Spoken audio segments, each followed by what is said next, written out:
আসসালামু আলাইকুম প্রিয় দর্শক। জীবিত উসমান হাদি যতটা পরিচিত ছিলেন তার চেয়ে বেশি পরিচিত হয়েছেন মৃত্যুর কারণে। কিন্তু একটা সত্য কথা কমই বলা হয়, মানুষকে আমরা প্রায় বুঝি হারানোর পর। আজ আমি মৃত্যুর গল্প নয়, উসমান হাদির মানুষটা কেমন ছিলেন সেটা বলবো। উসমান হাদি ছিলেন এমন একজন যিনি সামনে না এসে পেছন থেকেই কাজ করতে বেশি স্বাচ্ছন্দ্য বোধ করতেন। তিনি জানতেন নেতৃত্ব মানে শুধু মাইক আর স্লোগান না, নেতৃত্ব মানে আচরণ। একটা টকশোর কথা মনে আছে অনেকের, যেখানে আব্দুল নূর তুষার তাকে বলেছিলেন, আমি হাঁটুর বয়সী ছেলের সাথে তর্ক করতে চাই না। অনেকে রেগে যেত, অনেকে পাল্টা কথা বলতো, কিন্তু উসমান হাদি খুব শান্তভাবে বলেছিলেন, আপনি চাইলে আমাকে আরো ছোট বলতেই পারেন।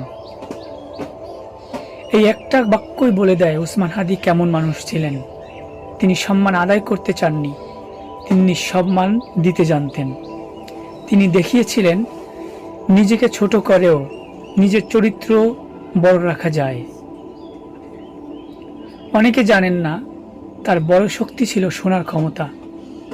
তিনি তর্কে জেতার রাজনীতি করতেন না, তিনি বোঝানোর রাজনীতি করতেন।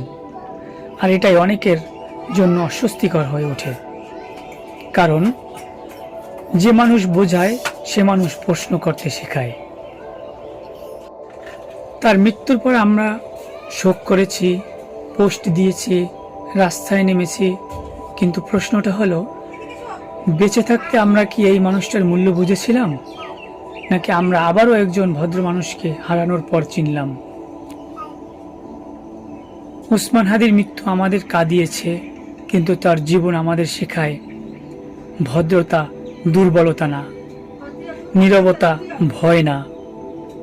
যে মানুষ আলো চায় না সেই অনেক সময় সবচেয়ে বড় আলো হয়ে ওঠে।